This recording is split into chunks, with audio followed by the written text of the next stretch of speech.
You check your phone. Nobody texted back. You feel it in your chest before you even understand why. That feeling has a name, and it is far older than you think. Loneliness feels like sadness. It is not sadness. It is an alarm. Your brain did not evolve to make you happy. It evolved to keep you alive. And for most of human history, staying alive meant staying close to other people. A human alone on the savannah 200,000 years ago was not free. It was prey. So somewhere in the architecture of your mind, a signal formed. A signal that fires when you drift too far from the group. It does not feel like a gentle nudge. It feels like danger. Because it is danger. Or at least, it used to be. Think about what actually happens in your body when you feel lonely. Your heart rate rises slightly. Your sleep gets lighter and more fragmented. You become more alert to threats, more sensitive to rejection, more likely to notice a frown in a crowd of smiling faces. This is not a mood.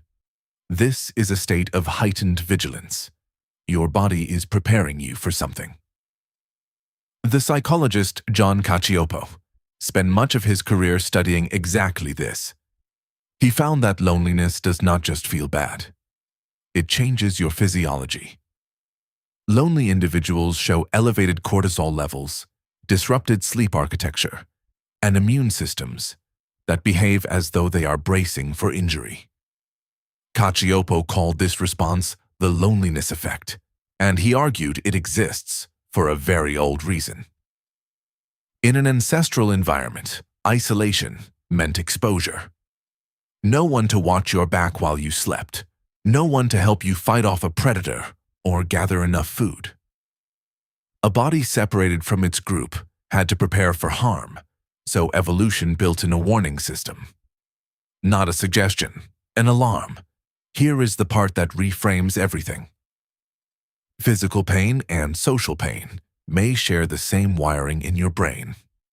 Naomi Eisenberger, a social neuroscientist at UCLA, ran an experiment that changed how researchers think about rejection. Participants played a simple ball-tossing game inside a brain scanner. At first, everyone was included. Then, subtly, the other players stopped throwing the ball to them. Just excluded. Left out of a meaningless digital game. The brain scans showed something remarkable. The same region that activates during physical pain, the dorsal anterior cingulate cortex, lit up during social exclusion. Your brain, in a very real sense, treats being left out the way it treats being hurt. Not metaphorically, neurologically. Why would evolution do this? Why link a broken bone to a broken friendship? Because for most of human history, both were equally dangerous. A study published by Eisenberger and her colleague Matthew Lieberman proposed that social pain evolved by co-opting the same alarm system as physical pain. Because exclusion from the group was, quite literally, a threat to survival. If pain exists to tell you something is wrong with your body, social pain exists to tell you something is wrong with your position in the group. Both are warnings. Both demand action. Now picture early human life more specifically. Groups were small.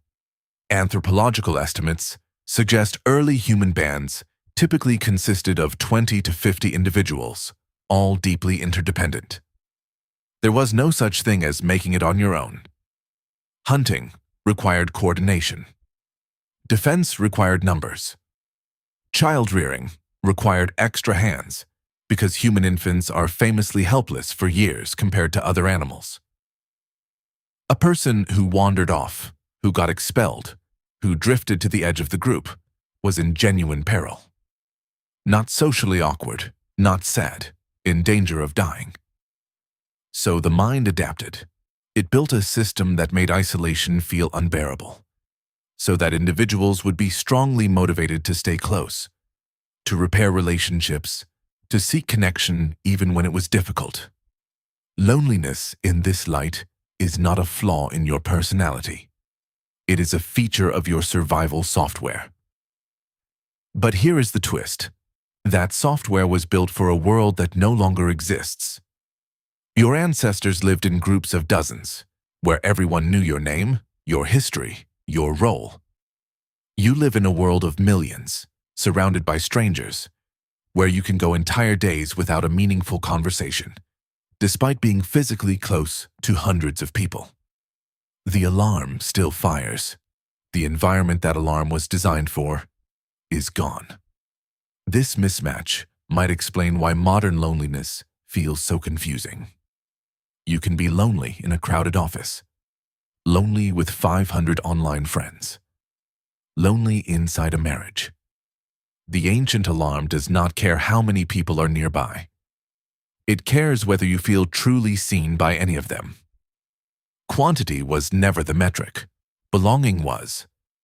Researcher Julianne Holt-Lunstad, who studies the health effects of social connection, found something striking when she analyzed data across more than 300,000 participants.